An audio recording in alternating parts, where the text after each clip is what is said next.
Hi, my name is Sara Im. I just had a wonderful conversation with Kim, and her show is all about a conversation about telling our story, how our story can touch each other, can touch other people's life. So I enjoy sharing my story, surviving the killing fields of Cambodia. And I thought it could be boring for some people, but Kim's expressed that she enjoyed the conversation, and I do too.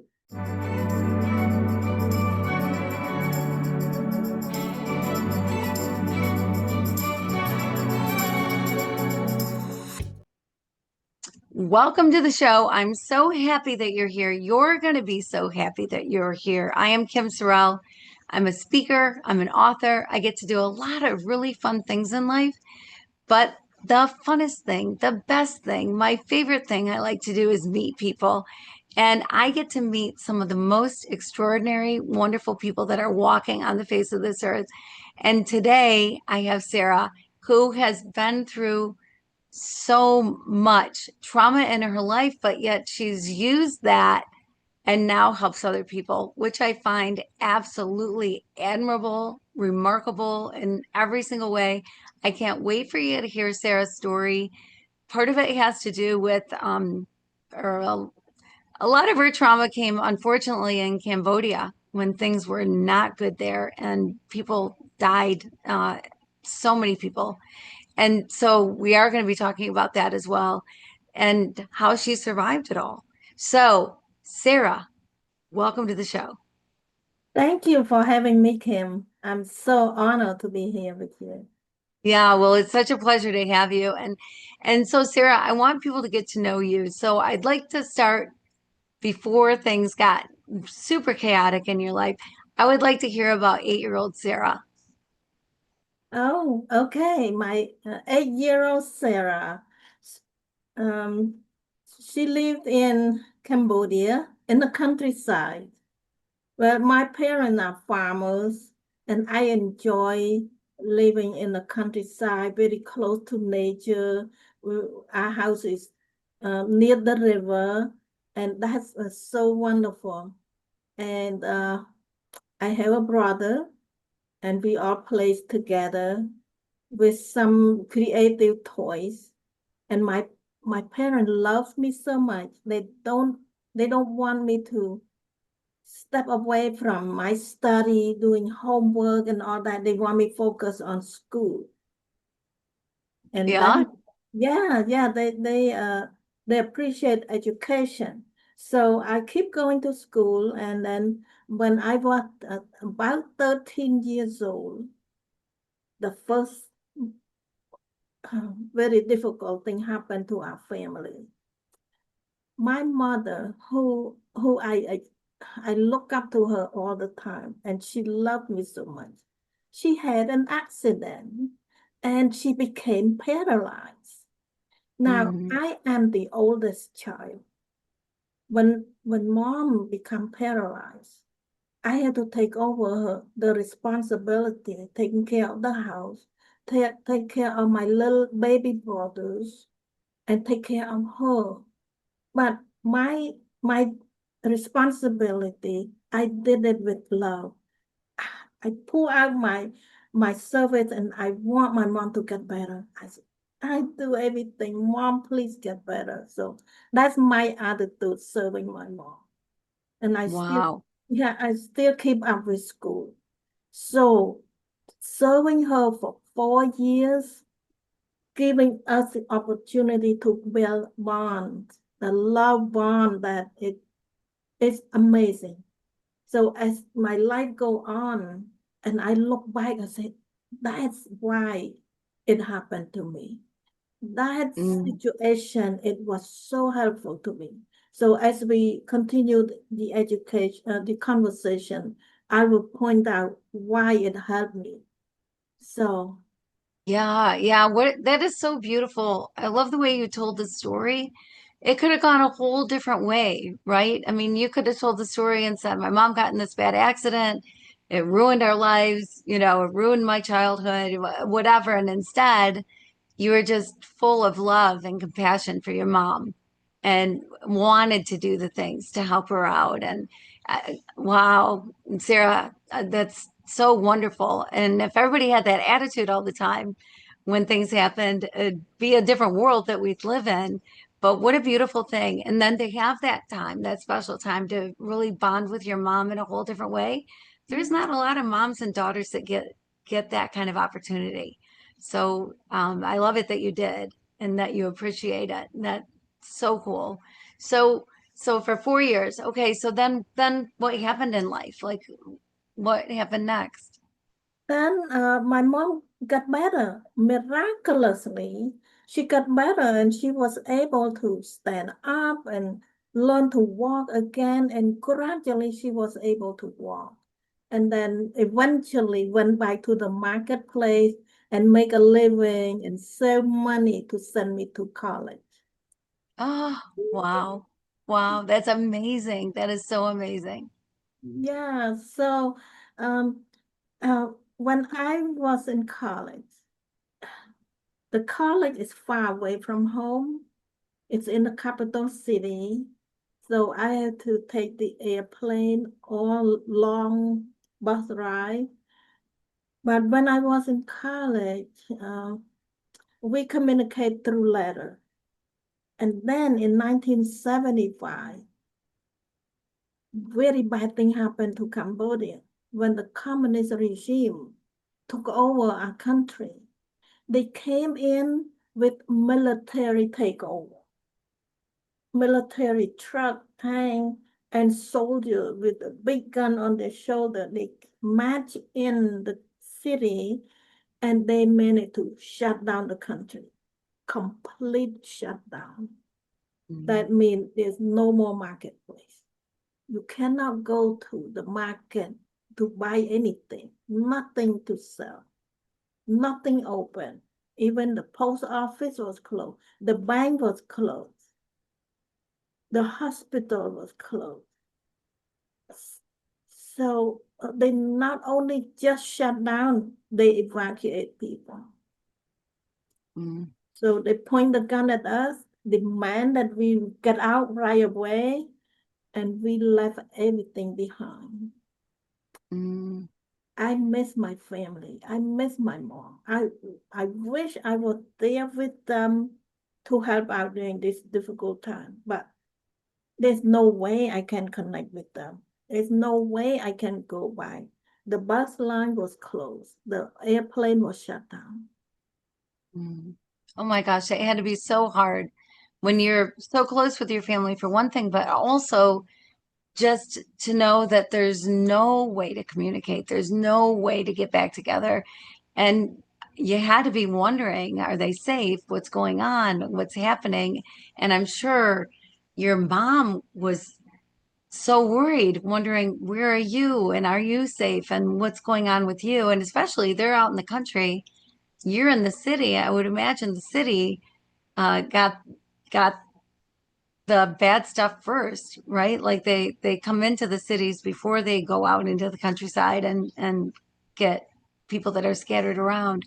So she had to be so frightened for you. I can't even imagine. And no letters even, certainly not in a time of cell phones. So just zero communication and wondering what's going on. So when they came in, they just said, you got to go. And you just left everything in your apartment or your dorm room, whatever. You just left it all behind, just went with what you were wearing, and that was it. Yeah. Yes, yes. Wow. And with all the markets shut down and everything, how did people eat? Like, where could you get food or where could people make any money to buy anything? That was the hardest thing. We never experienced anything like that.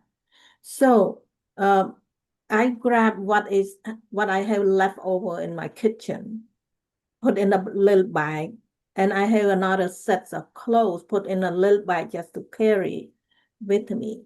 That's it. We had to eat the leftover, whatever we have. When we run out, we run out. We will be hungry. Mm. So then, So yeah. So how did you get more food or how did that work? we walk together, crowded. in the same little road, get out from the city, and maybe some people they are more compassionate, they have a little bit more than other, they can share, but no, not much of the sharing. It's just like cramping, try to get out of the city, to be safe. We don't want to get shot. And Mm, eventually, we end up in the remote village, far away from the city, and the people in the village received a temporary. So we get to stay in somebody's house. We get to have some food, and that was a relief that there are people that more generous, that more friendly. And then from there, I was transported to a few more places. So uh, I was displaced, and I end up in a camp, in a work camp. So mm. yeah, How did you happen to go to the work camp? They just came to the village and took everybody, or how did that happen? well, they asked for volunteer to go to Battambang, to another province. Battambang is the province where my family lives. So when I heard the word, I said, me, I signed up right away because I want to be there. Mhm. So when the time comes, they transport us on the train, on the boat, on the bus. So they drop us in the middle of nowhere. I was so disappointed. I did not get to Battambang. Mm, They just want to fill people where there is no population. They just spread out the people in a different place in the country. So they um, they have this camp for youth, for single men and women. And again, I signed up to be there because I just keep moving. I adventure. I just want to keep moving, not to stay stuck in one place. So I was hoping that I might get closer and closer to my family, mm. but I did not. I did not get closer. But it's better. It's better than from the capital city. I'm about halfway closer to my home. But in this, Yeah. yeah, in this camp, they force us to work extremely hard, really hard.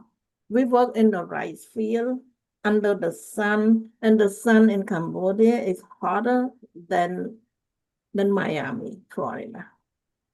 Mm, Yeah, yeah. it's And really, so, which is, it's already grueling work, right? Working in the rice fields, but I imagine long hours and little food and little taking care of you in any way, but just making you work. yeah, yeah. Very little time to sleep and no time to rest. We work 7 days a week. Wow. Wow. And how long did that go on for you? It go on for 4 years, 4 years. 4 years. But Wow. yeah, my first year, I got sick early on because of the shocking, because of the intensity of work and the lack of food. I got sick. So many people got sick, and that sickness is contagious because our immune system is getting weak, and everybody pass on disease to each other. So I got sick within my first year, but thank goodness I was able to. Well, it's a long story. It's a long story, but to make it short, that they sent me to an infirmary, a place like a hospice, Mm. and the So, place it's not like a hospital; it's like a hospice. But so it would be a place that they would send people to die. yeah, yeah, pretty much. Yeah. So I realized that that place is dangerous. I should not stay long because if I stay long, I will die and I will end up receiving other disease from other people. So I pray and I ask God to help me because I want to survive. I'm not ready to die. I want to go home and help out my family. So God answered my prayers so amazingly. The next Yeah. thing, Yeah. How did you get out of there? I'd love to hear it. one morning I got up really early. I decided to sneak out from there and went back to the workplace. And somebody saw me, and that person is a really kind person. And she tried to help me, and she realized how sick I was. I would not last in the rice field again. So she's a team leader, and she was able to help me to get a job in the kitchen where they prepare food to feed all these 1,000 people in the camp. So I was in a good place. So that's Mm, why I said God answered my prayer. He know exactly where I need to be. yeah. Yeah, Yeah. Yeah. And meanwhile, the country was in incredible turmoil, yeah, and the number of people that were getting killed was, it's just unimaginable, yeah. uh, the things that were going on. Were you aware of what was going on in the rest of the country, in other places? I was not aware at the beginning, but later on I realized they eliminate the educated people, the Mm, people that have anything to do with the previous government, people that are wealthy, big business people. So those are the people that they took out first thing. They killed them. wow. Yeah. Wow. Yeah. Yeah. And in all, is it 2 million that were killed? Yeah. 2 million people, 2 million people were killed. 2 million people in a small country that only have about 7 million at that time. Yeah. So a huge percentage of the population just gone. And I would imagine everybody that didn't die knew somebody who did. Yeah. Yeah. A lot of people lost their family, their relation, their relative, their spouse, their children. Yeah. Mm.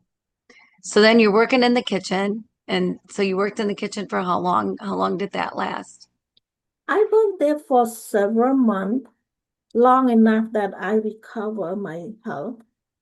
And when they saw me look better, feel better, they pulled me out from the kitchen and put me back in the rice field. Mm. But Yeah. when I think back, what did I do? What did I do when that happened? Well, I was disappointed at the beginning, and I realized that, well, at least I have this opportunity to work in the kitchen to recover myself. If I didn't have that opportunity, I probably did not make it. Hmm. So that's Yeah. how, yeah, that's how I look at it. Yeah. Yeah. Absolutely. Because it gave you the time to recover that you, I'm sure, would not have had in the rice fields. That would have been awful, or staying where you were in the hospice-ish place. Um, Seeing death all around you. I'm sure people were dying all the time there.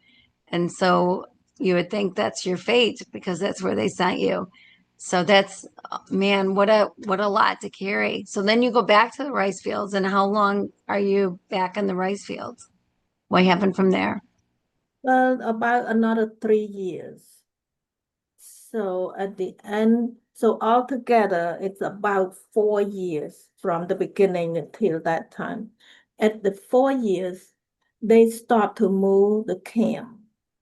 And I realized that they move us closer to the jungle. And every 2 weeks we pack and then move, and then we clear the wood because the jungle is no place to sleep. So we clear the wood and make the place to rest there for a while, and then 2 weeks later we move again. So we keep moving, and I realized that we are moving into the jungle. That made me question and made me very, very nervous. I said, uh, I don't want to keep moving with them anymore because that will, I will not find my family in the jungle, Mm.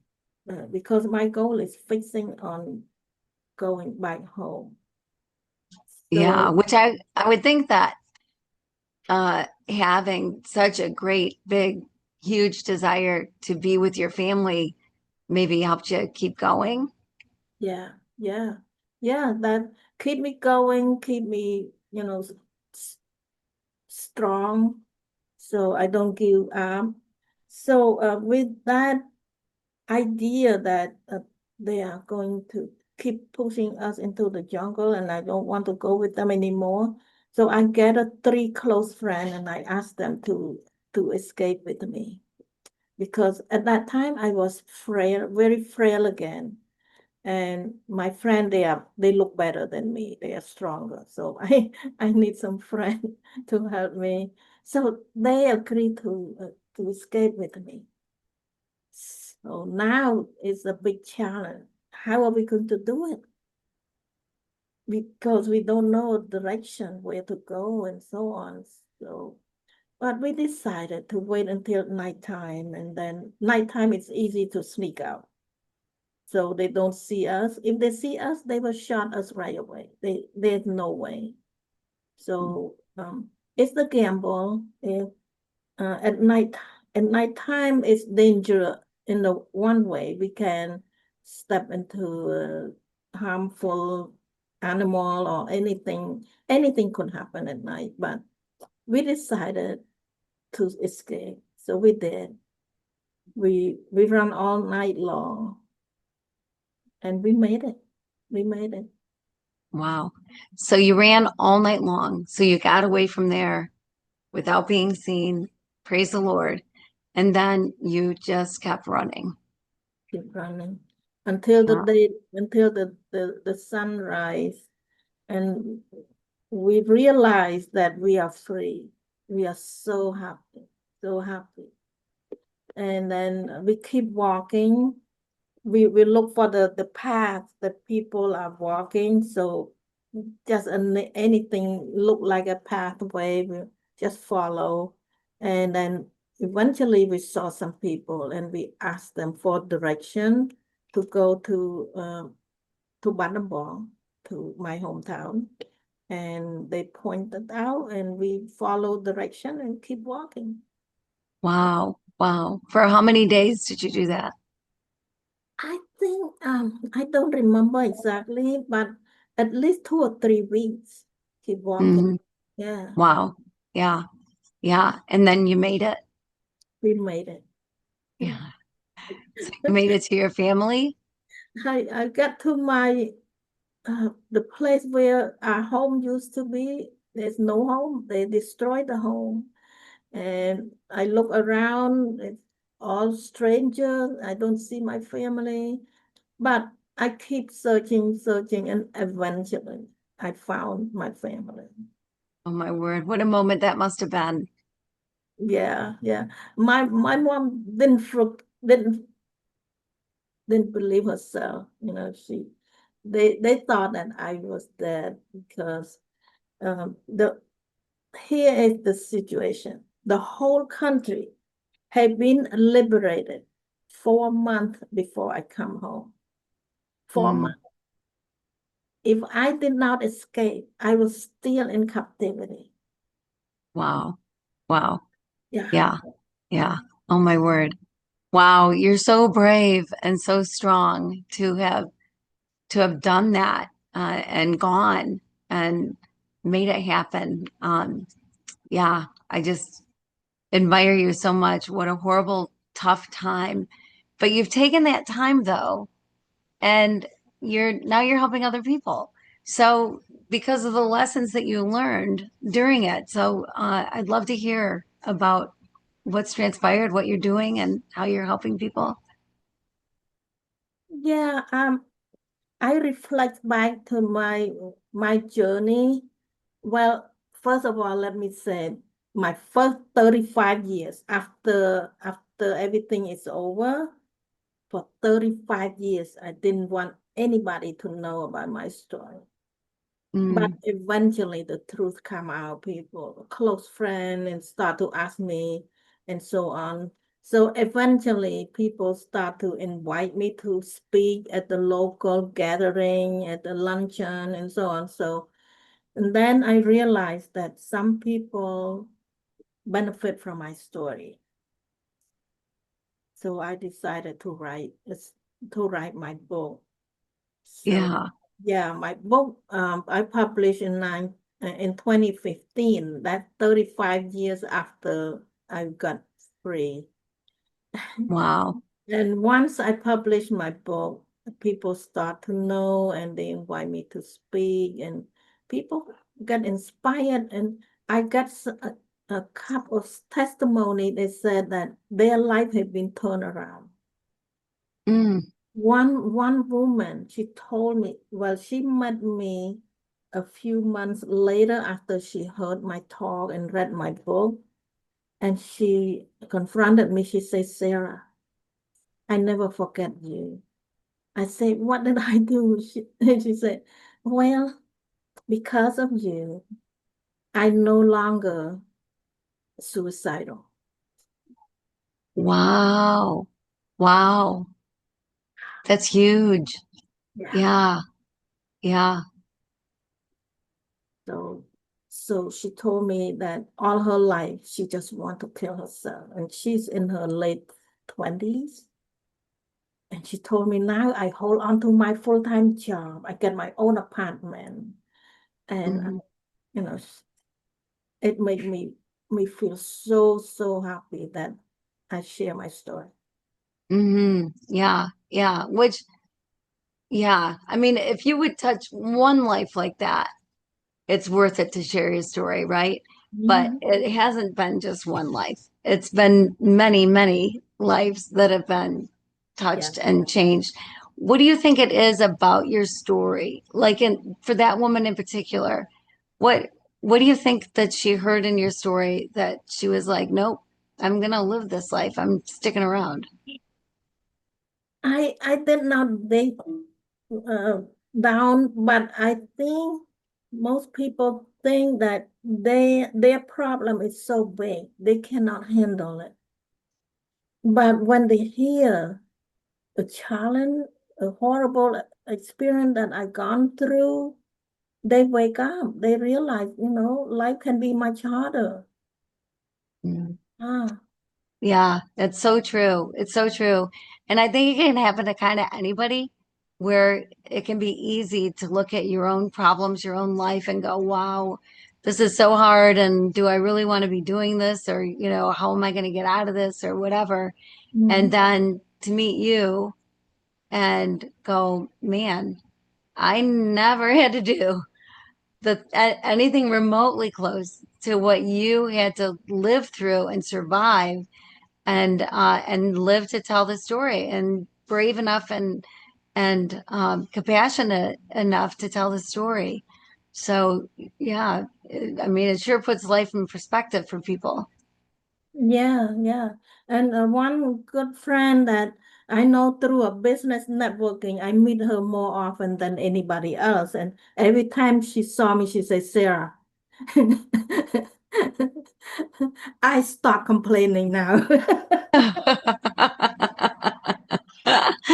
Yeah, no kidding. It's like, what does anybody have to complain about when they look at you and what you've gone through? Yeah, yeah. Our complaints are nothing. I'm gonna stop complaining from here on out because man, I've never experienced anything like I don't know. And you think about the trivial things that you complain about anyway and go, wow, we shouldn't be complaining. We should just be grateful. Yeah, yeah. Grateful, being grateful is the attitude that keep me going. Uh, Also, the love that you mentioned, love, the love between me and my mom, that was the biggest strength that keep me going. Mm, And, and the purpose, the goal that I want to be with my family, that keep me going also. So it's just like the relationship that we have with our family, the love, the faith, and the hope that I have mm. hope. I hope that things will change. When the time was so difficult, when people give up, I have still have some hope. I said, It may change." Yeah, Yeah, so never give up hope. Never yeah. give up hope. Yeah. So you're reunited with your family. So happy. And I just, I'm picturing that reunion, and it had to be so full of joy. And uh, I just, what a celebration, to be back with your family. How did you end up in the US? Well, after I reunited with my family, my mom, pamper me to recover myself. It took more than a year to recover. So when I was strong enough, my mom had an idea. She said, she sent me, she sent me overseas. She said, "Honey, you need to go out." I said, "Where?" She said, "Go to Thailand and then go to United States," because she had one cousin who came to United States as a student and he's still in United States. So she still have hope that I probably can find him and then he will help out. So she was so right. Um, so I follow her advice. My heart was broken to leave my family again, but this time it's for the sake of family. And I go out and find the opportunity, and eventually I might be able to come back and help out, which is true. Um, so I found my relative, and he sponsored me to come. And it's a long journey. It takes a couple years, but at least I'm here.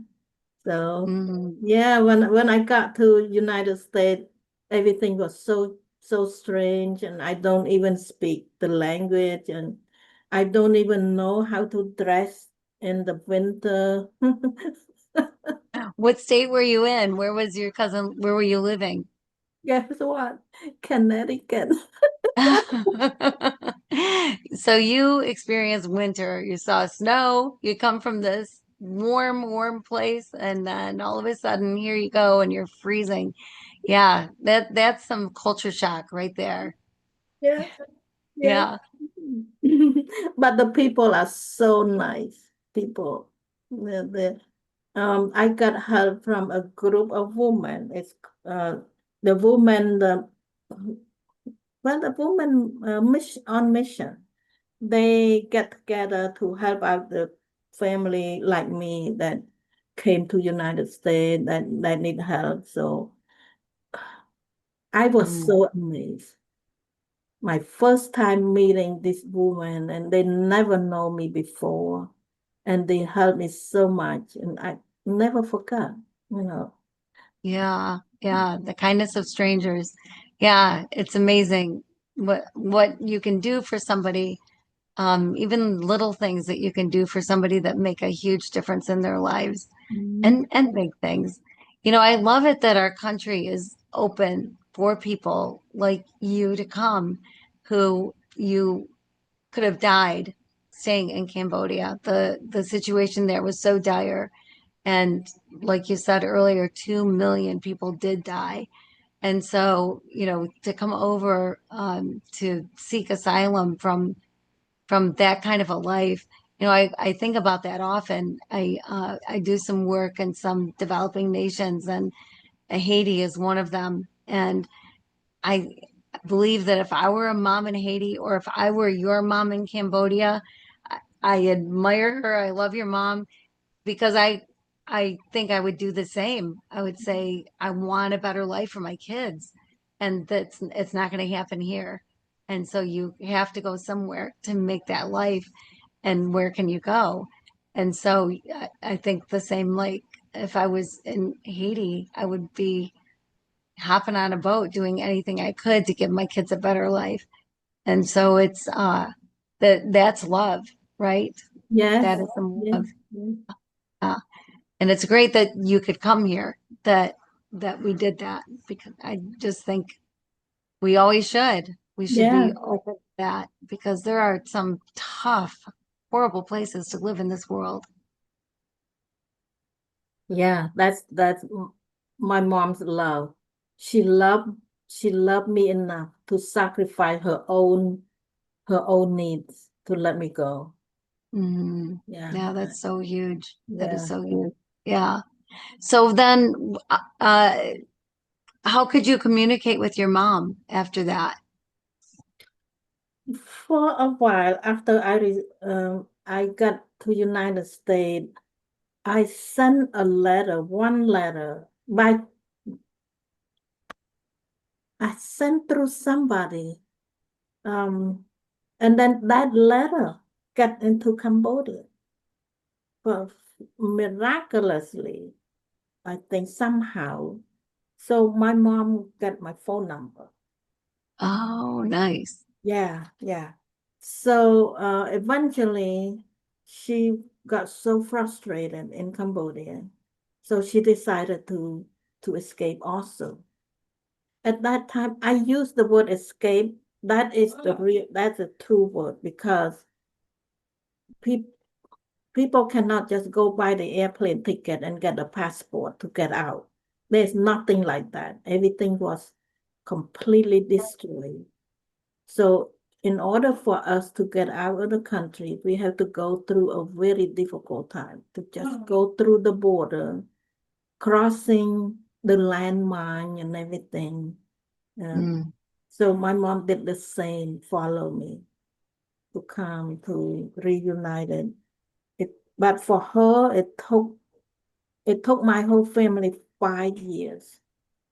mm. 5 years living during in the border through Oh, the through a lot of challenges because um, during the time that my mom got to the border, the camp they shut down the camp. They don't receive any more refugees.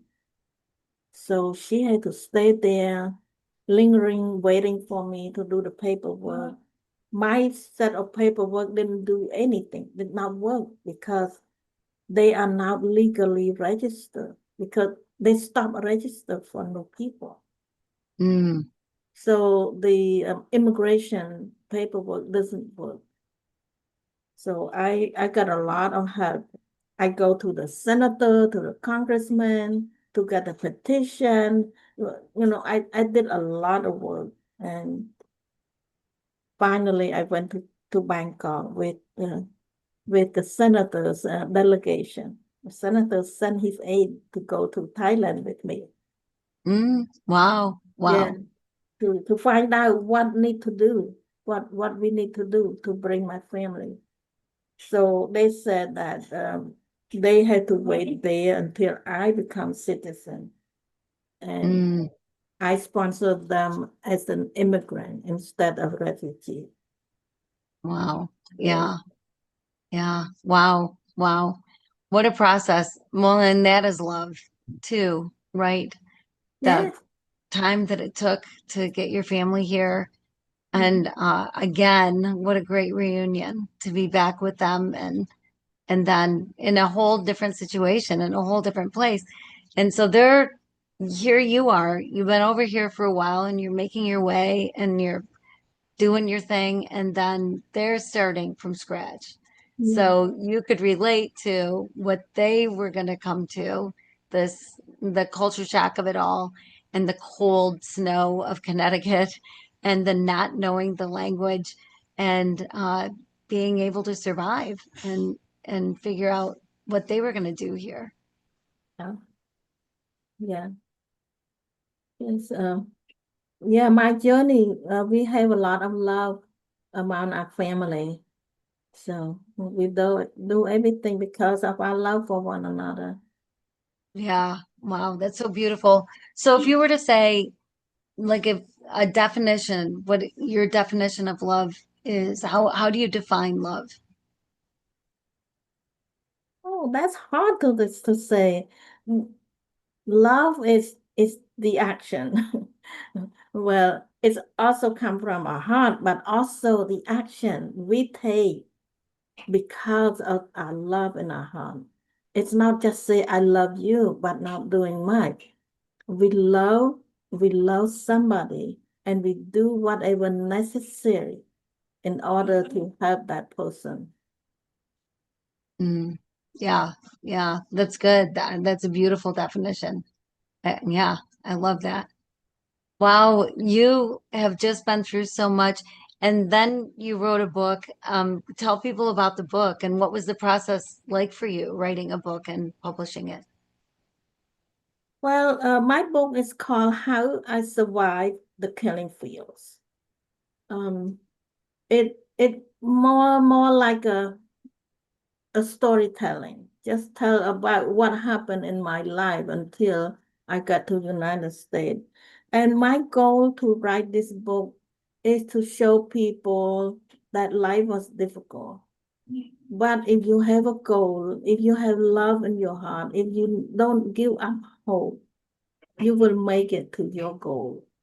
Mm, So so that's the main reason I want to write a book. It's not about telling how strong I was. No, I was not strong. There are other people who survive as well. But in my case, I survived because of my goal and my purpose to help my family. mm. Wow, that's so good. And the name of your book and where people can buy it? The name of the book is called How I Survived the Killing Fields and is available on my website. And my website is saraim.com. It's SARAIM.com. Perfect, perfect. And we'll have all that in the show notes too. And so you're available for speaking, you're available for uh, whatever people want, book signings or Yeah. whatever. And gosh, Sarah, thank you so much. Thanks for telling your story and thank you for sharing with so many people and helping people and changing lives. I just have deep admiration and appreciation for you. Well, thank you for having me here as a guest. And I appreciate you, appreciate what you do to spread the the good, the kindness that people can share with each other. Yeah, well, thank you. Thank you for that. And thank you everybody for joining us today. What a story, what inspiration. I mean, we need to be grateful and stop complaining.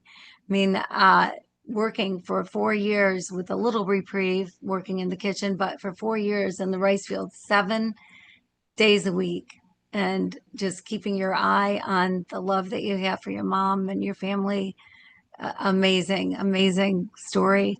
So thank you for being here. Thanks for joining us. And I just pray that until we see each other again, that you keep your heart open and you live your love loud.